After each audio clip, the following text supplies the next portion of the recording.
अरे हमारे जगन्नाथ जी को ये कौन सी बूढ़ी माँ स्नान करवा रही है। आइए देखते हैं इस अद्भुत कथा में। एक दिन पुरी के राजा ने एक बहुत ही अजीब सपना देखा।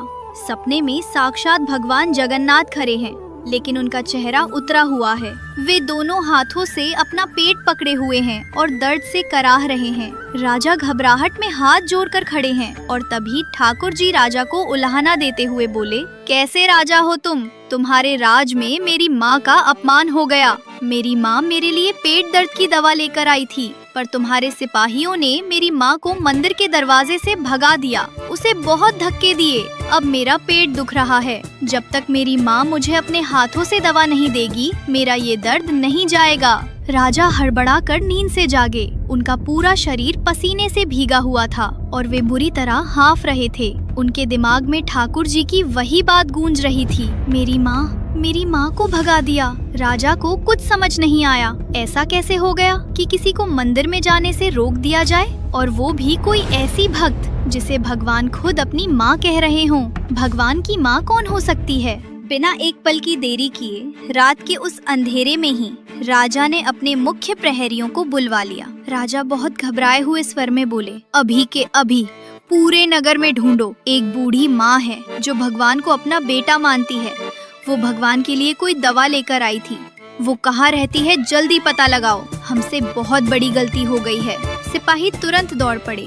पूछताछ करने पर पता चला कि कल सुबह मंदिर के बड़े दरवाजे पर सच में एक गरीब बूढ़ी माँ आई थी। उसके हाथों में एक छोटी सी मिट्टी की डिबिया थी, लेकिन सिपाहियों ने उसे अंदर नहीं जाने दिया और उसकी डिबिया जमीन पर फेंक दी थी। वो रोती हुई लौट गई थी। जब राजा को ये बात पता चली तो उनके चेहरे पर गहरा दुख छा गया। वे समझ गए कि सपना सच था। भगवान की माँ का दिल टूट गया है। आखिर ये बूढ़ी माँ थी कौन? कुछ दिन पहले की ही बात है। पुरी के एक छोटे से कोने में एक टूटी फूटी झोपड़ी में एक गरीब महिला रहती थी। उसके पास पहनने को बस एक पुरानी सी साड़ी थी और शरीर भी बहुत कमजोर था। इस पूरी दुनिया में उसका अपना कहने वाला कोई नहीं था, न पति, न बच्चे, न कोई रिश्तेदार। लेकिन इस अकेलेपन में भी उसकी आंखों में एक अजीब सी चमक रहती थी। वो रोज सुबह अपने थके हुए पैरों से चलकर मंदिर की ओर जाती और भगवान जगन्नाथ को टकटकी लगाए देखती रहती। पूरी दुनिया के लिए वे भगवान होंगे, लेकिन उस बूढ़ी माँ के लिए वे बस उसके लल्ला थे। वो बड़ी सादगी से भगवान की ओर देखकर मन ही मन बोलती, लल्ला, मैं तो बहुत गरीब हूँ, तो कैसे तेरी माँ कहला सकती हूँ। लोग उसे पागल समझते थे, पर उसे किसी की कोई परवाह नहीं थी। एक दिन मंदिर में एक बहुत बड़ा उत्सव था। पुजारियों ने भगवान के लिए सोने चांदी की थालियों में मालपुआ, रसगुल्ला और 56 भोग सजाए। चारों तरफ मीठी सुगंध फैल रही थी। ये सब देखकर उस बूढ़ी माँ को बहुत चिंता हुई। वो मन ही मन सोचने लगी, इतना सारा मीठा, मेरा छोटा सा लल्ला इतना सब कुछ पाएगा तो कहीं उसके पेट में दर्द न हो जाए। सुबह से लेकर रात तक बस मीठा ही मीठा पा रहा है। अगर पेट में गैस बन गई तो ये पुजारी क्या जानेंगे, इतने बड़े दुनिया के मालिक है। फिर भी एक बूढ़ी माँ उनके पेट दर्द की चिंता में परेशान हो रही थी। उसे याद आया कि जब वो छोटी थी तो पेट दर्द होने पर उसकी अपनी माँ उसे नीम का कड़वा चूर्ण दिया करती थी। उसने मन ही मन सोचा, मैं भी अपने लल्ला के लिए नीम का चूर्ण बनाऊंगी। दुनिया तुझे 56 भोग देगी, पर तेरी माँ तेरा पेट ठीक रखेगी। रात के अंधेरे में उस माँ ने अपनी झोपड़ी के बाहर से ताजी नीम की पत्तियाँ तोड़ी। वो एक पत्थर पर उन पत्तियों को पीसने लगी। पीसते पीसते उसके चेहरे पर बहुत प्यार भरी मुस्कान थी। बड़ी सावधानी से उसने उस चूर्ण को एक छोटी सी मिट्टी की डिबिया में भरा और सीने से लगाकर सो गई। अगली सुबह होते ही वो खुशी खुशी मंदिर के द्वार पर पहुंची। उसके कांपते हाथों में वही छोटी डिबिया थी, लेकिन दरवाजे पर खड़े सिपाहियों ने उसे रोक लिया। एक सिपाही ने कड़क आवाज में पूछा, कहाँ जा रही है बुढ़िया? ये मिट्टी की गंदी डिबिया में क्या है? वो डरते हुए बोली, ये नीम का चूर्ण है, मेरे लल्ला के लिए है। भीतर उन्हें इतना सारा मीठा दिया जाता है, कहीं उन्हें पेट दर्द न हो जाए। सिपाहियों को उस पर जोर की हंसी आ गई। एक ने गुस्से से कहा, पागल हो गई है क्या? भगवान सोने की थालियों में 56 भोग पाते हैं। क्या भगवान को तेरी इस कड़वी और धूल भरी दवा की जरूरत है? चल भाग यहाँ से। ये कहते हुए सिपाही ने उसके हाथ से डिबिया छीनकर दूर फेंक दी। डिबिया टूट गई और चूर्ण जमीन की धूल में बिखर गया। बूढ़ी माँ के दिल के टुकड़े भी मानो उसी डिबिया की तरह टूट गए। वो कुछ न बोली, बस वहीं जमीन पर बैठकर उस बिखरे चूर्ण को अपनी उंगलियों से छूने लगी। आंसुओं से भीगा चेहरा लिए वो धीरे धीरे अपनी झोपड़ी की ओर लौट गई। मेरा लल्ला, आज उसके पेट में दर्द होगा और मैं कुछ न कर पाई। इधर मंदिर में दोपहर का समय हुआ। भगवान जगन्नाथ का भोग आया। सोने की थाली सजी हुई थी, लेकिन आज भगवान एकदम उदास बैठे थे। लक्ष्मी जी भीतर आईं। उन्होंने देखा कि महाप्रभु तो भोग की ओर देख भी नहीं रहे हैं। लक्ष्मी जी बोली, क्या हो गया स्वामी, आप आज भोग क्यों नहीं पा रहे हैं? जगन्नाथ जी बहुत उदास स्वर में बोले, देवी, इच्छा नहीं हो रही। लक्ष्मी जी ने हैरानी से पूछा, इच्छा क्यों नहीं हो रही? भक्तों ने इतने प्यार से भेजा है, पा लीजिए। जगन्नाथ जी पेट पकड़कर बोले, कैसे पालूं देवी, मेरे पेट में बहुत तेज दर्द हो रहा है। मेरी दवा तो मेरी माँ लेकर आई थी। उसने रात भर जागकर मेरे लिए चूर्ण पीसा था, पर तुम्हारे इन सिपाहियों ने मेरी माँ को धक्के मारकर निकाल दिया। मेरी माँ रो रही है देवी। जब तक मेरी माँ रो रही है, मेरा ये पेट दर्द कभी ठीक नहीं होगा। राजा सिपाही भेजकर उस माँ को ढूंढ ही रहे थे, लेकिन भगवान से अब रहा नहीं गया। आधी रात का समय था। बूढ़ी माँ अपनी झोपड़ी में एक कोने में बैठी रो रही थी। तभी अचानक झोपड़ी के पुराने दरवाजे पर किसी ने धीरे से दस्तक दी। एक बहुत ही मीठी और छोटी सी आवाज आई, माँ, ओ माँ, दरवाजा खोलो। बूढ़ी माँ ने चौंक कर दरवाजा खोला।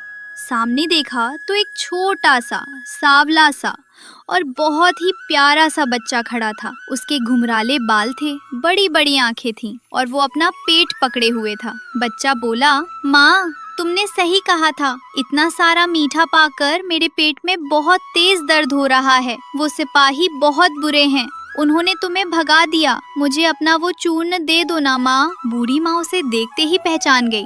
ये कोई और नहीं, उसका अपना लल्ला था।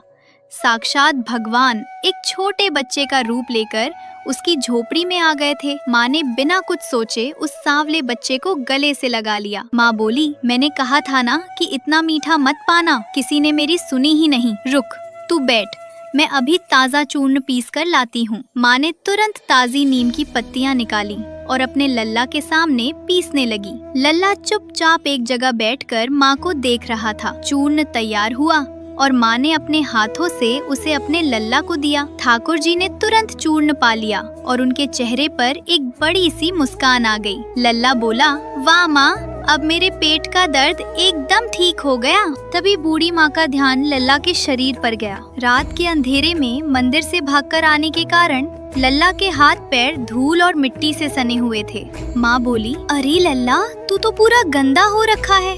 कहाँ कहाँ घूमता रहता है रात में?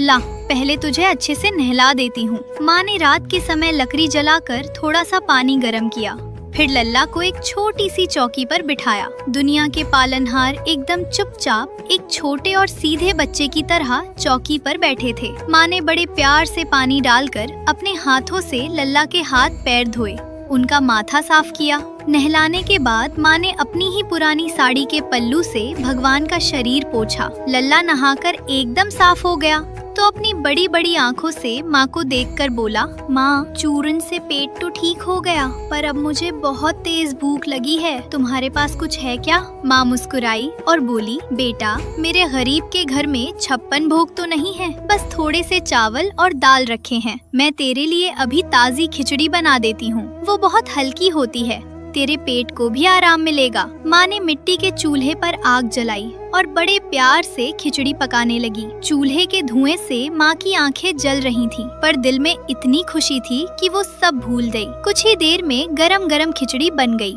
माँ ने एक पुराने से मिट्टी के बर्तन में खिचड़ी परोसी, ऊपर से थोड़ा सा देसी घी डाला और लल्ला के सामने रख दी। जगन्नाथ जी, जिन्हें दुनिया रोज सोने की थालियों में 56 भोग देती है, वो आज जमीन पर बैठकर एक मिट्टी के बर्तन से इतने चाव से वो खिचड़ी पा रहे थे जैसे दुनिया का सारा स्वाद उसी सादी खिचड़ी में मिल गया हो। खिचड़ी पाते पाते ठाकुर जी मुस्कुरा रहे थे और माँ पास बैठकर उन्हें अपने हाथ से पंखा झल रही थी। खिचड़ी पूरी खत्म करने के बाद लल्ला वहीं माँ की गोद में सिर रखकर सो गया। अगली सुबह जब राजा गजपति उस झोपड़ी को ढूंढते हुए वहाँ पहुँचे तो उन्होंने दरवाजा खोला। अंदर कोई बच्चा नहीं था, सिर्फ वो बूढ़ी माँ।